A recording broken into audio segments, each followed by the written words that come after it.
Et l'archive Sud Radio à cette heure-ci, comme chaque week-end, qui ce matin est lucide, alors que nous venons de vous expliquer pourquoi la religion catholique semblait retrouver une certaine vitalité chez les plus jeunes.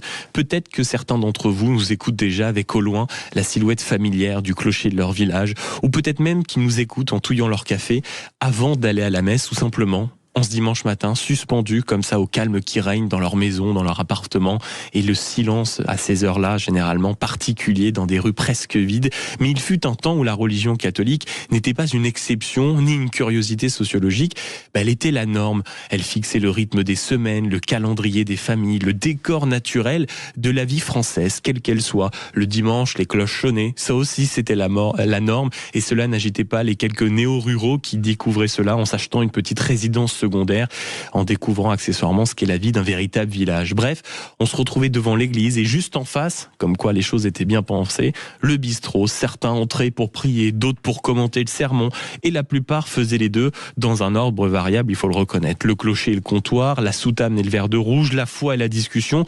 Une France donc où l'on croyait parfois, où l'on doutait souvent, mais où tout le monde partageait quand même ce décor commun. Le cinéma français d'ailleurs s'est souvent emparé de ces interrogations avec une franchise désarmante.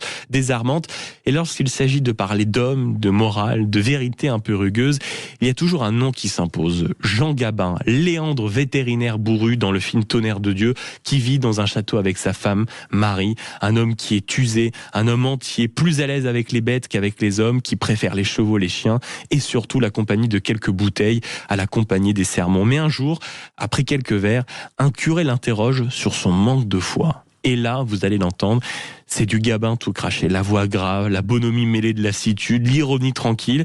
Bref, une réponse qui claque, qui fait sourire aussi, surtout dans le contexte, mais qui surtout, comme souvent chez Gabin, tout juste. Parce qu'avec lui, il n'y a jamais que de grands discours abstraits, seulement quelques vérités humaines, imparfaites, terriblement vivantes.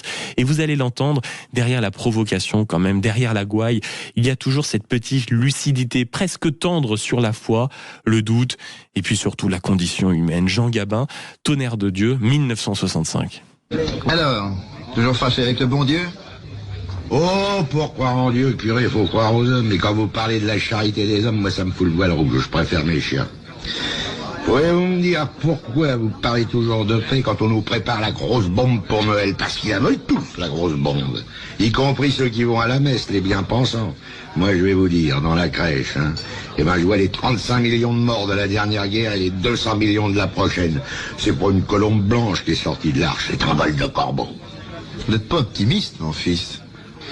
Primo, je ne suis pas votre fils, mon père. Secondo, un optimiste, c'est un homme sans imagination. Or, moi, j'en ai de l'imagination.